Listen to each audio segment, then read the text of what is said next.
Good morning my dear all student. जय हिंद दोस्तों। स्वागत है आप सभी का टॉप 5000 क्वेश्चन सीरीज में। आज हम एक नया मॉक टेस्ट करने जा रहे हैं जिसका नाम है इलेक्ट्रोमैग्नेटिक वेव, विद्युत चुम्बकीय तरंगें। एक ऐसी तरंगें जो प्रकाश से उत्पन्न होती हैं या प्रकाश को क्रिएट कर सकती हैं, जो लाइट से क्रिएट होती हैं, लाइट को ही उत्पन्न कर सकती हैं, उनको इलेक्ट्रोमैग्नेटिक वेव कहते हैं बच्चों। और इस इलेक्ट्रोमैग्नेटिक वेव के हम 25वें मॉक टेस्ट में और टॉप 25 क्वेश्चन करने वाले हैं। दोस्तों मैं आपको 24 मॉक टेस्ट करा चुका हूं। आप प्लेलिस्ट पे जाकर सभी मॉक टेस्ट को 1 से लेकर 24 तक देख सकते हैं और 25वां आपके लिए। और हमारा जो टारगेट चल रहा है बच्चों, वो 200 मॉक टेस्ट का लेके चल रहे हैं हम। और ये कोई छोटा मोटा लक्ष्य नहीं है मेरे भाई। और 200 मॉक टेस्ट का मतलब होता है दोस्तों 5000 क्वेश्चन। इसीलिए इस सीरीज का जो नाम रखा गया है वो टॉप 5000 क्वेश्चन सीरीज का नाम रखा गया है।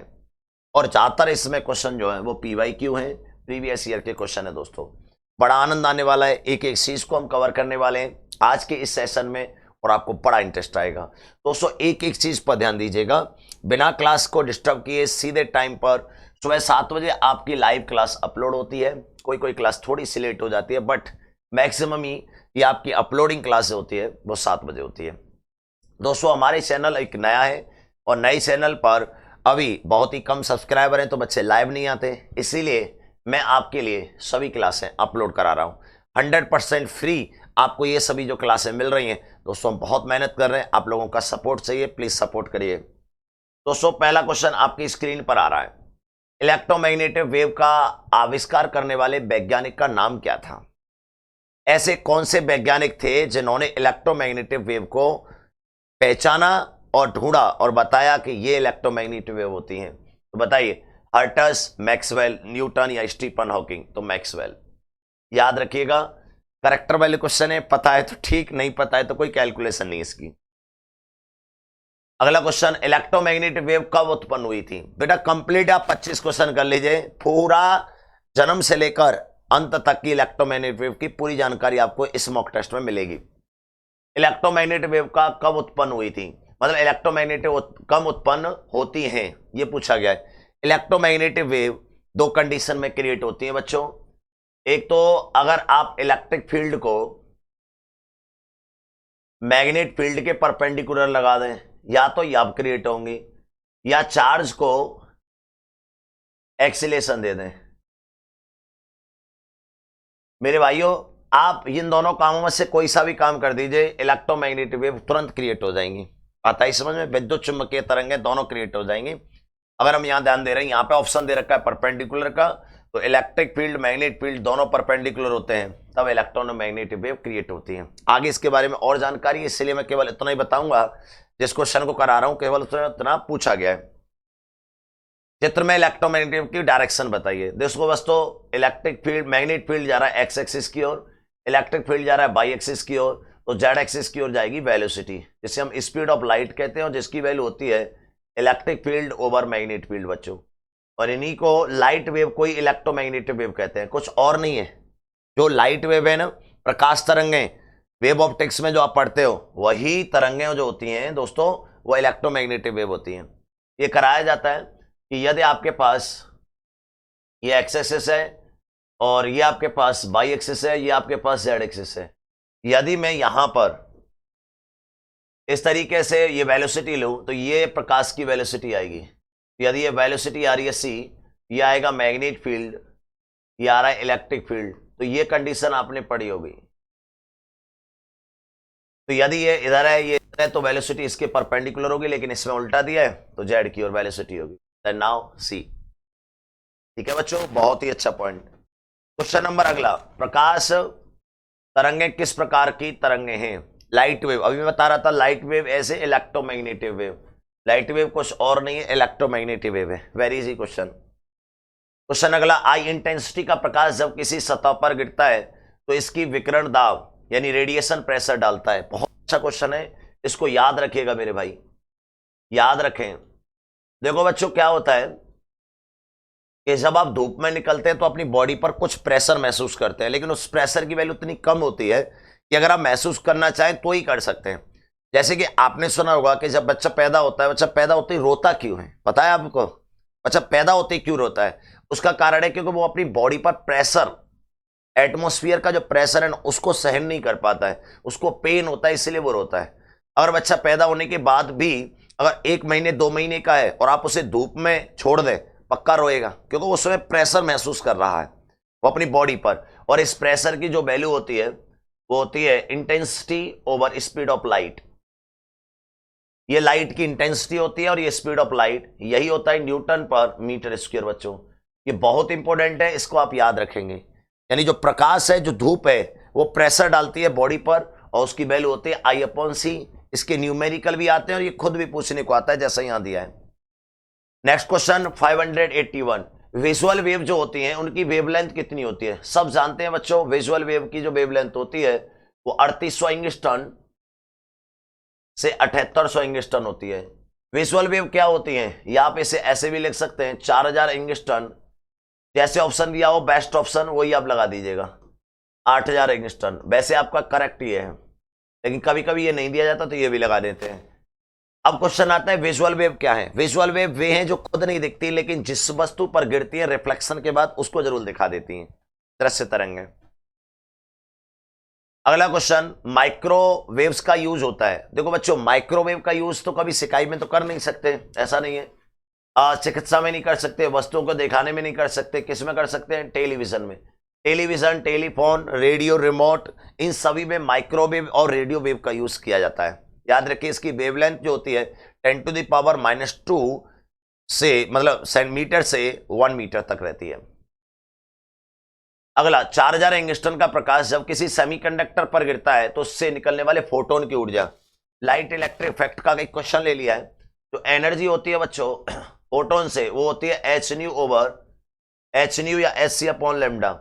hν लिख सकते हैं या हम hc/λ लिख सकते हैं।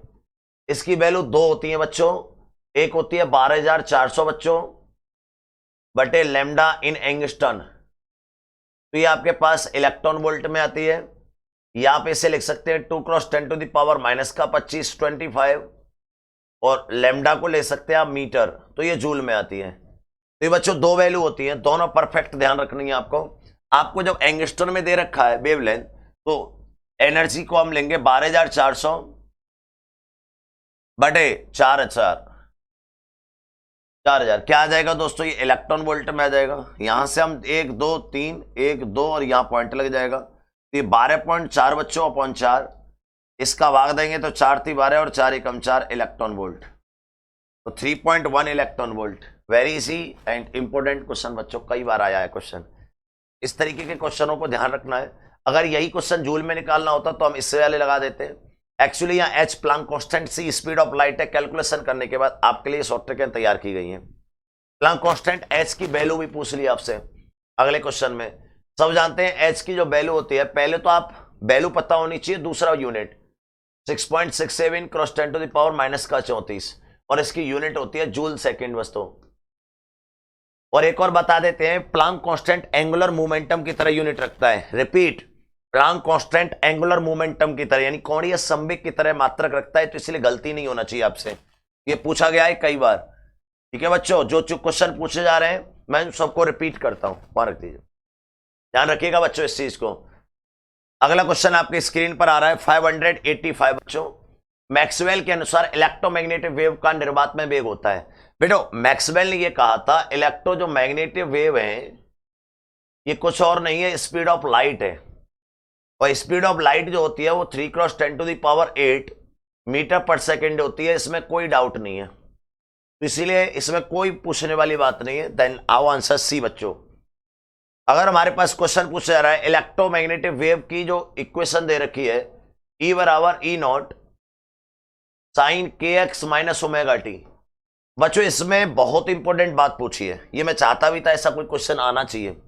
जो ओमेगा है वो आप सब जानते हैं 2π/T होता है, लेकिन क्या आप जानते हैं कि ये जो k है वो होता है 2π/λ बच्चों। इस बात को विशेषकर याद रखिएगा कि एक कांस्टेंट है जिसकी वैल्यू आपको परफेक्ट याद होनी चाहिए, ध्यान रखिएगा इससे। तो k जो होता है वो होता है 2π बच्चों लैम्डा, तो इसकी वैल्यू बहुत जरूरी है आपके लिए याद करना। देन नाउ के बराबर 2 pi upon lambda equal to C answer बच्चों। तो ये क्वेश्चन आपसे बार बार पूछे जाते हैं, इसीलिए अपन आपसे यही कहता है बच्चों कि आपको थोड़ा सा मेहनत कर लेना चाहिए, के बाद कोई दिक्कत नहीं आएगा। उसके बाद बच्चों आता है क्वेश्चन 587, ऊर्जा घनत्व का मात्रक बताइए। देखो बच्चों, एनर्जी डेंसिटी की कभी बात हो तो डेंसिटी का मतलब होता है भाग देना, ये मान के चलिए भाग देना है। डेंसिटी वो घनत्व नहीं है, पहले ये समझिए। भाग देना है किससे? ये अगर 1D हुआ, 1D है तो लेंथ से बच्चों। बहुत सब चीजों का खत्म कर रहा हूं एक बार में, कई बार आता है energy density, current density, electric density, है ना, और रेडिएशन डेंसिटी, बहुत बार आता है। अगर ये 2D है तो बच्चों एरिया से भाग दे दीजिएगा, और अगर बच्चों ये 3D है तो बच्चों वॉल्यूम से भाग दे दीजिए। और मैं अच्छी तरीके से जानता हूं जो एनर्जी होती है वो 3D में काउंट होती है। तो एनर्जी जो डेंसिटी होगी वो क्या हो जाएगी? जूल पर, एनर्जी के तो ये लोगे पर मीटर क्यूब, भाग देना है तो जूल पर मीटर क्यूब, तो ml² (10⁻²) मीटर क्यूब होता है L cube. Then now ml-1 (10⁻²) is the dimension of energy density Delhi बच्चों। ऐसे भी क्वेश्चन आपसे बहुत अधिक मात्रा में पूछे जा रहे हैं। क्वेश्चन नंबर 588 बच्चों, अच्छा क्वेश्चन है। ठोस क्रिस्टलों की संरचना ज्ञात की जाती है। जो सॉलिड स्ट्रक्चर होती है ना उनकी, सॉलिड जो वस्तु होती है उनकी स्ट्रक्चर कैसे ज्ञात करते हैं? हम किरण डालते हैं, या तो उनको तोड़ के देख सकते हैं तो वो स्ट्रक्चर ही खराब हो जाएगा, वस्तु ही खराब हो जाएगी, या फिर हम एक्स किरणों का यूज करते हैं। एक्सरेज आती हैं और कोई भी स्ट्रक्चर दिखती है तो उससे टकरा कर वापस आती है और उसका फोटो आ जाता है रिफ्लेक्शन के बाद, और हम स्ट्रक्चर पहचान लेते हैं। एक्स किरणें विवर्तित नहीं होती, क्योंकि एक्स किरणों का डेविएशन क्यों नहीं होता? क्योंकि इनकी वेवलेंथ कम होती है। वेवलेंथ क्या होती है बच्चों? कम होती है, कम, मिनिमम। इनकी वेवलेंथ कम होती है, अप्रोक्स 10⁻⁻² एंगस्ट्रॉन से 1 एंगस्ट्रॉन। ये बात ध्यान रखिएगा, ये बहुत इंपॉर्टेंट है। अगला, एक फर्मी में कितने मीटर होते हैं? Simple question.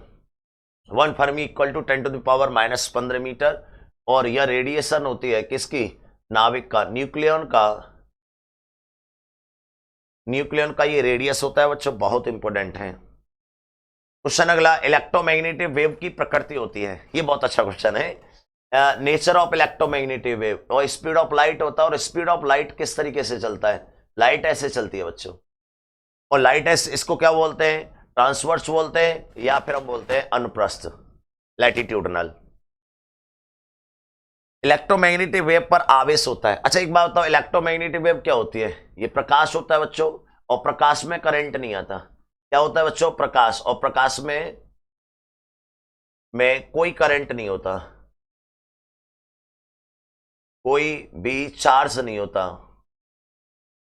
कोई भी चार्ज, आवेश नहीं होता है। बात आई बच्चों समझ में? इसमें कोई चार्ज नहीं होता है, इसलिए आएगा ये बहुत अच्छा क्वेश्चन है। इलेक्ट्रोमैग्नेटिक वेव गमन करती हैं, आपको पता है इलेक्ट्रोमैग्नेटिक वेव जो होती हैं वो स्पीड ऑफ लाइट होती है। और लाइट आपकी वैक्यूम में भी सब जगह चल सकती है, वैक्यूम में भी और मीडियम में भी। नाउ आंसर सी बच्चों, क्योंकि सूर्य से पृथ्वी तक लाखों वैक्यूम आते हैं, सब बात पार करती चली जाती है। तो ऐसे कौन सी वैद्युत चुंबकीय तरंग नहीं है? इलेक्ट्रोमैग्नेटिक वेव नहीं है पूछा है।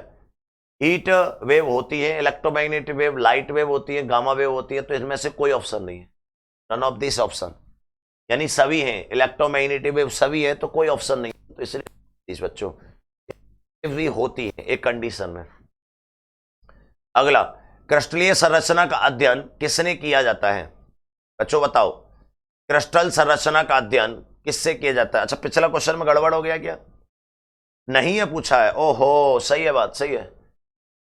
आपसे पूछा है कि निम्न में से कौन सी विद्युत चुंबकीय तरंग नहीं है? इलेक्ट्रोमैग्नेटिक वेव नहीं है, बिल्कुल हीट वेव। हीट वेव को आप ले सकते हैं, हीट वेव इलेक्ट्रोमैग्नेटिक वेव का हिस्सा नहीं होती। लेकिन आप ये इस चीज को देख सकते हैं कि अगर हीट वेव बनाई जा सकती है, होती तो नहीं है, होती तो नहीं है, लेकिन बनाई जा सकती है, लेकिन बनाई जा सकती हैं। तो इसीलिए आप ये आंसर दे सकते हैं, कोई बड़ी बात नहीं। हीट वेव को क्या बना सकते हैं आप, इलेक्ट्रोमैग्नेटिक वेव बना सकते हैं, क्योंकि हीट से क्रिएट कर सकते हैं हम करंट, और करंट से लाइट, लाइट से आ जाएगा आपके पास इलेक्ट्रोमैग्नेटिक वेव। क्रिस्टल संरचना का अध्ययन किससे किया जाता है? क्रिस्टल वही ठोस चीज है, वही एक्स किरण है, आप जानते हैं। क्रिस्टल यानी ज्योमेट्रिकल जो हैवी चीज होती है। विद्युत चुम्बकीय तरंगों का मुख्य स्रोत होता है, मेन सोर्स क्या होता है? चार्ज नहीं, एक समान वेग से चलता चार्ज नहीं, एक्सेलेटेड चार्ज, बिल्कुल सही है। या तो एक्सेलेटेड चार्ज होना चाहिए या इलेक्ट्रिक फील्ड मैग्नेट फील्ड के परपेंडिकुलर होना चाहिए। सबसे अधिक वेदन क्षमता वाली, यानी कि कौन सी अधिक, सबसे अधिक भेज सकती है? जिसकी वेवलेंथ कम होगी, सीधा सीधा फंडा है भाई, जिसकी वेवलेंथ कम होगी। और वेवलेंथ कम होगी इसका मतलब वो पतली होगी, और पतली होगी वही इतना ही अधिक अंदर चली जाएगी। तो इसीलिए गामा वेव की सबसे कम वेवलेंथ होती है बच्चों। रेडियो मतलब रोगियों की सिकाई में प्रयुक्त की जाती है। रोगियों की सिकाई में जो गर्म होती है, क्या होती है? जो गर्म होती है बच्चों, जो गर्म पाई जाती हैं, जो गर्म होती हैं उनको हम सिकाई में यूज करते हैं। और वो कौन सी होती है? Infrared wave. कौन सी होती है बच्चों? इंफ्रारेड यानी अवरक्त तरंगें होती हैं। विद्युत चुम्बकीय तरंगें की जो वैल्यू है 1 ये लगा रखा है म्यू नॉट एप्सिलॉन नॉट। ये वैल्यू होती है electric field over magnet field की वैल्यू, और इसे हम बोलते हैं स्पीड ऑफ लाइट। क्या बोलते हैं बच्चों? Speed of light. और इसका जो वैल्यू होता है वो 3 × 10⁸, और ये होता है मीटर पर सेकेंड। डायमेंशन पूछिए आपसे तो m0 L⁻⁻1। बच्चों हर बार आता है इस प्रकार का क्वेश्चन। Now see Calcutta. और ये लास्ट क्वेश्चन आपकी आज की क्लास का बच्चों। इलेक्ट्रोमैग्नेटिक वेव पृथ्वी से प्रेषित की जाने पर कौन से मंडल द्वारा वापस लौट के आ जाती हैं? ये क्वेश्चन दिया है, लौटती हैं। तो बच्चों ऐसा कौन सा मंडल है जिससे ये वापस आ जाती है? वो होता है आयन मंडल। याद रखिएगा, आयन मंडल जो होता है वो क्या है? पृथ्वी के जस्ट मतलब पृथ्वी के एटमॉस्फेयर के जस्ट ऊपर होता है, जिसमें चार्जेबल कंडीशन होती है, और ये टकरा कर वापस लौट के आ जाती है। ठीक है बच्चों, याद रखने वाला क्वेश्चन है, याद रखें। और ये 600 कंप्लीट हुए हमारे क्वेश्चन। कल मिलते हैं आपसे एक नए मॉक टेस्ट के साथ, नई शुरुआत के साथ, 601 क्वेश्चन के साथ। तब तक के लिए अपना ध्यान रखें और हैप्पी होली। जय हिंद दोस्तों।